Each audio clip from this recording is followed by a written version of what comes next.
मैं इससे पहले और आगे बढ़े, मैं बिग स्टॉक्स में लेना चाह रहा था लेकिन कोई रीज़न नहीं था तो मैंने लिया नहीं उसको। वो हम कल बर्जर पेंट्स की बात कर रहे थे क्लोजिंग में। तो एक बार उसका चार्ट दिखाइए कल, क्योंकि स्पॉट में शानदार मूव आया, करीब करीब 10% का मूव था। वो ऑब्वियसली एडजस्टमेंट के बाद 7.5 रह गया, लेकिन उसके सामने आप मार्च फ्यूचर रख दीजिए। मार्च फ्यूचर की जो हमने बात की थी उस समय कि मार्च फ्यूचर में करीब करीब 64 पॉइंट का डिस्काउंट था वहाँ पर। अब ये 53 पॉइंट का रहेगा, क्योंकि ऑब्वियसली वो एडजस्टमेंट जो है कैश में हो गई, फ्यूचर्स में होती नहीं है। ये समझ में नहीं आ रहा था क्यों है, क्योंकि हम उसको हमने 550 की वो कॉल भी लेकर आए थे। वो 550 की कॉल बाय द वे तब हमने 20-25 रुपये में डिस्कस की थी, वो 35 रुपीज़ तो पहुंच गई थी तभी की तभी। लेकिन उसके बाद भी रीज़न अब तक समझ में नहीं आया। तो क्योंकि हमारे पास शिल्पा जी हैं और प्रशांत जी हैं, उनसे पूछा था उन्होंने कुछ इसमें स्टडी की है क्या? शिल्पा जी कुछ स्टडी की है क्या बर्जर पेंट्स में, क्यों इतना बड़ा डिस्काउंट है और कोई ट्रेड बन रहा है क्या यहाँ पर? जी कल जैसे हमने डिस्कस किया था अनुज जी की बर्जर पेंट में ये यूजुअली कॉर्पोरेट एक्शन की तरफ ही होता है, बट ऐसे कुछ यहाँ पे जो रिफ्लेक्ट नहीं कर रहा है।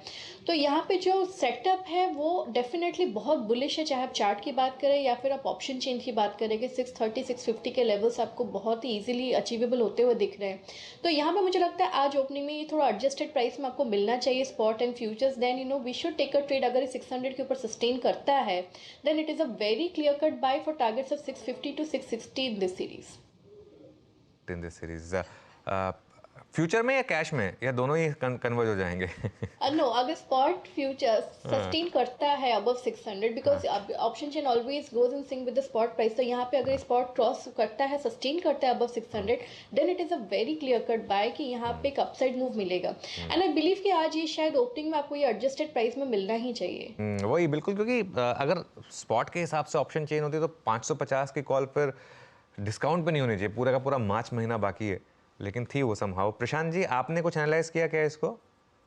जी, अनुज जी, डिफरेंस क्लियरली विजिबल है, बट जैसे कि शिल्पा जी ने कहा, कॉर्पोरेट एक्शन में स्प्लिट बोनस कुछ भी नजर नहीं आ रहा है, ना ही डिविडेंड नजर आ रहा है। तो मैंने ये चेक किया कि ओवरऑल अगर हम देखें तो वॉल्यूम्स कल बहुत स्ट्रांग थे।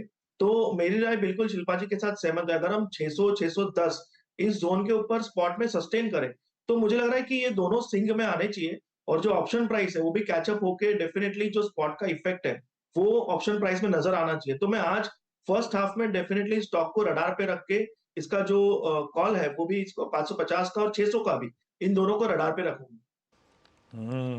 चलिए भाई, ये डाइवर्जेंस था दोनों के भाव पे, इसीलिए मेंशन, और कुछ ऐसा नज़र नहीं आता कोई वैलिड रीज़न क्यों इस तरह का स्टीप